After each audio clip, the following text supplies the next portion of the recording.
Hello, ladies and gentlemen. Today we're talking about on top 3 leadership skills. Leadership is not a rank and it's not a title. It's not something you're granted the moment your name appears higher on an organizational chart. Leadership is a responsibility, and more than that, it's a decision. You decide every day how you will show up for the people who trust you.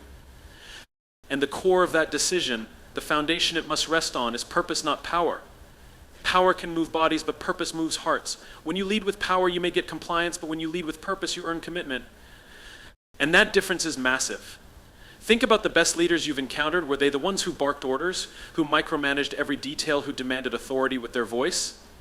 Or were they the ones who made you feel like your work meant something, like you were part of something greater than yourself? The truth is, power is fleeting. It lasts only as long as the position holds, but purpose, that stays. Purpose is the kind of leadership that sticks in someone's memory long after you're out of the room. It's the kind of leadership that inspires someone to say, I would follow them anywhere, not because they had to, but because they wanted to. Purpose-driven leadership begins with clarity. Clarity of vision, clarity of values, clarity of why you do what you do. A leader who leads with purpose doesn't just focus on what needs to be done or how to do it, they start with why. They know that people don't get energized by tasks, they get energized by meaning. They don't wake up motivated because of quotas or spreadsheets. They wake up excited because they believe what they're contributing to matters. Let's take a moment to look at teams that thrive, not just survive. These are teams that innovate under pressure, that stay late not because they're told to, but because they care.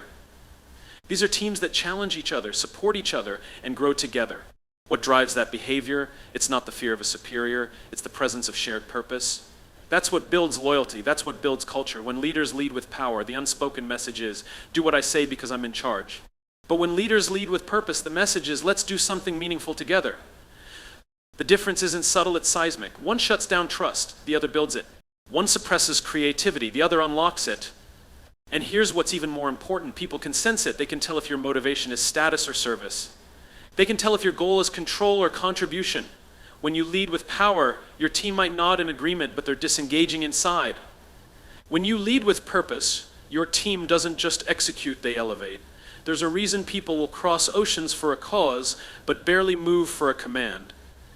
Humans are purpose-driven beings. We want to feel useful, not just used. We want to feel seen. We want to feel that what we do has weight. The greatest leaders understand this. They don't manipulate with incentives or threats, they inspire with meaning. Purpose invites people to think bigger. It shifts the focus from what's in it for me to what difference can we make? And once that shift happens, the energy in the room changes. Accountability increases, collaboration strengthens, people stop working for the paycheck and start working for the mission. That's the kind of environment where resilience grows. That's the kind of team that doesn't give up when it gets hard. Power may open the door, but only purpose keeps people in the room. It's what helps them see the long game. It's what turns pressure into passion. It's what makes the ordinary feel extraordinary. Leadership isn't about always knowing what to say. Often it's about knowing when to stop talking. The greatest leaders aren't the loudest in the room, they're the most present. They don't lead by dominating conversations, they lead by understanding the people they're leading. And the only way to truly understand someone is to listen not just to their words, but to the meaning beneath them. Listening is more than a leadership skill. It's a form of respect. When you listen, you tell. Someone, you matter? Your thoughts have value. I care enough to stop and hear you. That's powerful. People don't remember every decision a leader makes, but they always remember how a leader made them feel. And nothing makes someone feel more seen than knowing they've truly been heard. Too often in leadership, we confuse presence with participation. Just being in the room isn't enough. Nodding along isn't listening. Waiting for your turn to talk isn't listening. Real listening requires intention. It means silencing the noise in your head long enough to fully absorb what another person is sharing. It means asking questions not to steer the conversation back to your own ideas, but to draw out deeper insight from the other person. It means creating space for voices that may not always speak up, because sometimes the quietest person in the room has the most valuable perspective. When leaders fail to listen, trust erodes. Decisions become detached from reality. You start solving problems no one actually has, and you miss the problems that really matter. But when leaders truly listen, they earn something far more valuable than answers. They earn trust. And with trust, teams thrive, morale improves, innovation sparks, people stop holding back. They start leaning in. Listening is also how leaders grow. No one ever learned anything while they were talking. Leadership isn't about having all the answers, it's about being open to better ones. Every person you lead carries a different lens, shaped by their background, their experiences, their struggles, and their hopes. If you're not tapping into that collective intelligence, you're leading in isolation. And isolated leaders make blind decisions. Listening builds bridges. It unites people across titles, departments, and generations. It creates understanding in place of assumption. When a leader takes time to ask, what do you need to succeed? Or what's getting in your way? It's not just a gesture, it's an act of empowerment. It tells people their voice plays a role in shaping the future of the team. That's how you create a culture where people speak up not out of obligation, but out of belief that their input matters. And listening isn't just for when things are going wrong. Some leaders only start paying attention when there's a crisis, when the numbers are slipping, when the complaints are piling up. But true leadership involves listening even when everything seems fine, because that's when you catch the subtle signals. That's when you learn what's working and what could be better before it becomes a fire you have to put out. Proactive listening is a leader's superpower. It's how you stay ahead, not just react. Leaders who listen are also leaders who learn to lead with empathy. When you understand what someone is going through, when you hear their fears, their hopes, their frustrations, you stop seeing them as just a role or a number on a report. You see the human being behind the job title, and that shift in perception changes how you lead. You lead with more compassion, more patience, more effectiveness, because you're no longer guessing what people need. You're responding to what they've told you clearly and honestly. And make no mistake, people notice. They notice when their voice changes something. They notice when a concern they raise shows up in a team decision. They notice when feedback turns into action. Every time that happens, it reinforces the message that their voice is valued, that they matter, that they are not just part of the organization, but contributors to its direction. Leadership isn't tested when things are going well. It's tested when everything feels uncertain. It's tested in the silence after failure. It's tested in moments when nobody knows what to do next, when eyes turn to you not because you have the answers, but because they hope you have the strength to face the unknown. And that's where courage steps in, not the kind of courage that shows up as bravado or bold declarations, but the quiet, steady kind. The kind that says, I'll go first. Being the first to show courage doesn't mean you aren't afraid. It means you're willing to move forward despite fear. And in leadership, that kind of courage is contagious. It gives your team permission to be human. It tells them that perfection isn't the price of. Admission that what matters is presence, effort, honesty. When you take the first step into vulnerability, others feel safe enough to follow. Courage in leadership looks like being the first to admit, it looks like asking for help when everything in you wants to pretend you've got it all together. It looks like raising your hand and saying, that's on me when a decision doesn't go the way you hoped. It looks like standing alone when what's popular isn't what's right. This kind of courage is rare, not because people lack strength, but because we've been conditioned to believe that leaders are supposed to be invincible. That admitting weakness is weakness, that uncertainty is unacceptable. But real courage has nothing to do with image. It has everything to do with integrity. When a leader is willing to step into discomfort, they create space for others to step into their potential. Courage opens the door to honest conversations. It invites truth into the room. And where there is truth, there is clarity. Where there is courage, there is trust. Teams don't need perfect leaders, they need present ones. They need leaders who are willing to make the hard call, have the tough conversation, speak the truth even when their voice shakes. And courage doesn't just live in grand gestures. Sometimes it's found in the smallest, quietest acts. Walking into a one-on-one meeting and choosing to really listen. Making time for a conversation you know will be uncomfortable. Saying no to protect your team's well-being, even when others are pushing for yes. Standing up for someone who isn't in the room to defend themselves. These moments may never make headlines, but they define the kind of leader you are. Every time you choose courage over comfort, you lead someone, maybe even yourself, closer to growth. Courage is also the foundation of innovation. Without it, teams play safe. They repeat what worked yesterday, afraid to take the leap toward what might be better tomorrow. But when a leader is brave enough to say, let's try, even when there are no guarantees, they give their team permission to imagine, to create, to take smart risks without fear of punishment. Mistakes stop being failures and start becoming lessons. Progress replaces perfection. And that shift can change the entire trajectory of a culture. It's easy to hide behind policies, behind processes, behind polished presentations. But the real work of leadership happens behind the scenes in moments where there's no spotlight, just a choice. Do I avoid this or do I step into it? Do I deflect blame or do I own the impact? Do I wait for someone else to go first or do I lead the way? The strongest. Leaders don't wait for permission to be brave. They don't lead from a script. They lead from heart, even when it's vulnerable, even when it's messy, even when the outcome is uncertain. When people see their leader walk through fire, it reminds them they can do the same. Not because it's easy, but because it's necessary, because progress demands it, because trust is built on it, because culture is shaped by it. When leaders show courage, they light the way forward not with certainty, but with commitment. And sometimes that's all people need. There is a fundamental difference between telling someone what to do and helping them see why it matters. Instruction is about tasks. Inspiration is about transformation. And if you want to build a team that thrives instead of one that simply survives, you must move beyond instruction. You must lead with the ability to ignite something deeper within people, because while instruction creates motion, only inspiration creates momentum. Inspiration doesn't mean standing on a stage and delivering the perfect speech. It's not about charisma or being the most energetic person in the room. Inspiration is a result of authenticity. It's when your actions match your words. It's when your conviction is visible, even in the small things. People don't follow what you say nearly as much as they follow what you show. If you want others to be driven yourself. If you want others to care, show them how deeply you care. If you want others to innovate, demonstrate the courage to do something new even when it's uncomfortable. Instruction tells people what to think. Inspiration challenges people to think for themselves. And that's where growth begins. That's where you stop managing tasks and start developing talent.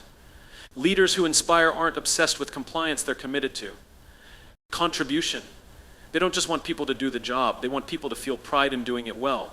That emotional investment is what drives real performance. Inspiring leaders create vision, not the vague corporate kind that lives in a slide deck, but the kind that lives in people's minds. A clear, compelling picture of what you're all building together and why it matters. When people see where they're going, they don't need to be pushed. They move with purpose. They move with unity. And when setbacks come, and they always do, it's that sense of meaning that keeps them going. One of the most overlooked tools of inspiration is storytelling. A statistic may give people information, but a story gives them connection. When you share the why behind a decision, when you tell the story of how a product helped a real person, when you remind your team of the human impact of their work, that's when they lean in. That's when they remember what it's all for. Stories bypass logic and go straight to the heart. And once you move someone emotionally, they won't just remember the task, they'll remember the mission. Leaders who inspire also listen. They know inspiration is a two-way street. They create environments where people are invited to bring their ideas, where curiosity is celebrated, where initiative is rewarded.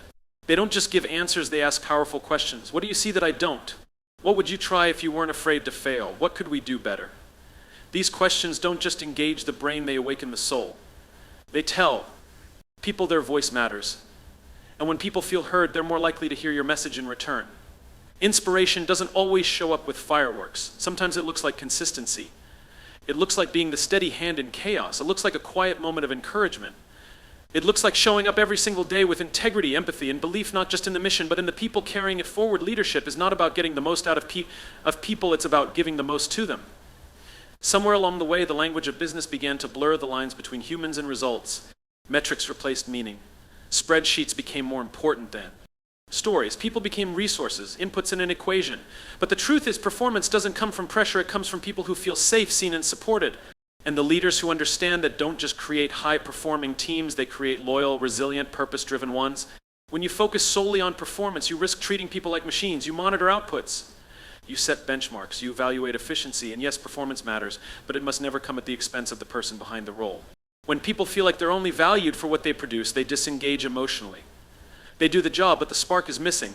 The initiative fades, creativity shrinks, and in the long run, so does the performance you were chasing in the first place. But when you prioritize people first, everything changes. You start by asking, what do you need to thrive? Instead of what have you done for me this quarter? You invest in understanding who your team members are not just what they do. You learn about their dreams, their challenges, their strengths, their story. You build a relationship before you build expectations. That connection becomes the foundation for trust, and trust is the soil where great work grows. Leaders who put people first know that performance is the outcome, not the starting point. They create an environment where it's okay to speak up, to take risks, to fail forward. They don't weaponize mistakes, they use them as stepping stones for growth. They coach instead of command. They mentor instead of manage. They focus not only on what their people can do today, but on who they're becoming tomorrow.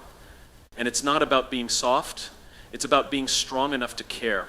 Strong enough to ask the hard questions when someone is struggling. Strong enough to hold space for real conversations. Strong enough to check in on the person before checking in on the project.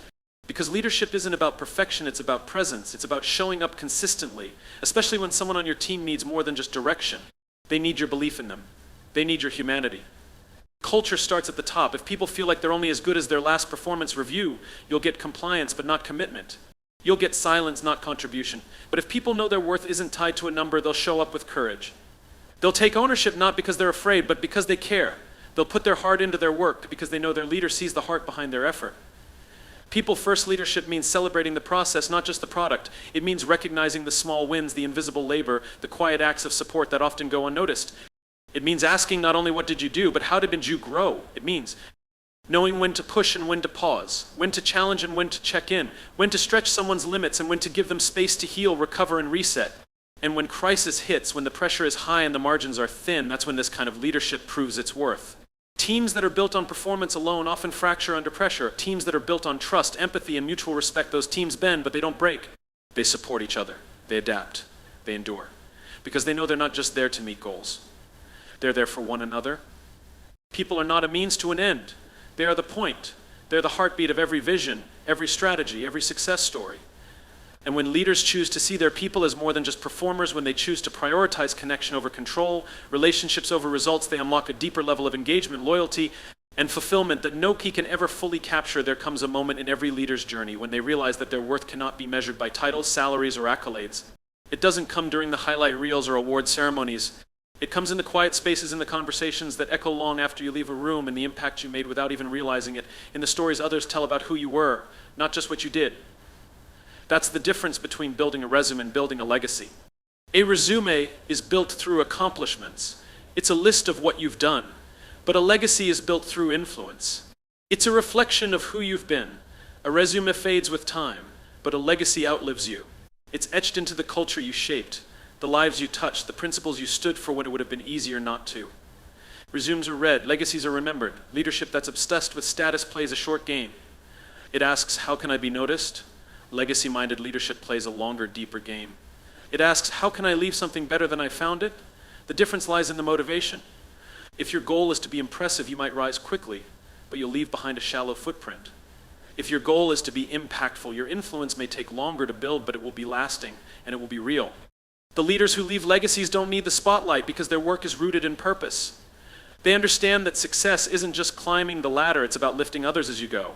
It's about making space for new voices, new ideas, new leaders. It's about using your power not to protect your position, but to empower others to find their own. They measure their success not by what they've achieved, but by what they've enabled others to achieve. Legacy leadership is often quiet. It doesn't shout. It doesn't demand recognition. But it's unmistakable. You feel it in the leader who always showed up with integrity, even when no one was watching. You see it in the team that continues to thrive because of a culture that was carefully, intentionally built. You hear it in the way people talk about that leader long after they've moved on, about how they made them feel, what they taught them, how they inspired them to grow. Building a legacy means leading with values that don't shift when conditions do. It means choosing what's right over what's easy. It means being the kind of leader who can be trusted with someone's vulnerability, someone's development, someone's future. Because legacy is never really about what you leave behind, it's about what you build within others. It's not created in a moment. It's forged in consistency. In 1,000 small decisions, day after day, where you choose people over ego, vision over vanity, courage over comfort. The irony is that when you stop trying to build your resume and start focusing on your legacy, your influence naturally grows. People gravitate toward authenticity. They remember the leader who looked them in the eye and believed in them. They remember the one who created safety in chaos, who gave them a voice, who made room for their potential. Those are the leaders who shape not just outcomes, but lives. They're the ones whose fingerprints remain on people's character, confidence, and future. Building a legacy also means accepting that you won't always see the results of your work. You may never know the full ripple effect of one decision, one encouragement, one act of kindness. But that doesn't make it any less real. The seeds you plant through your leadership, seeds of trust, belief, resilience, may grow in places and people you'll leave are. See, that's the humility of legacy. It's not always measurable, but it's always meaningful. Your title may one day be replaced. Your achievements may one day be forgotten. But how you made people feel, what you stood for, the character you brought to the table, those are the things that last. Those are the things that echo long after the meeting ends, long after the business card changes, long after your name fades from the org chart.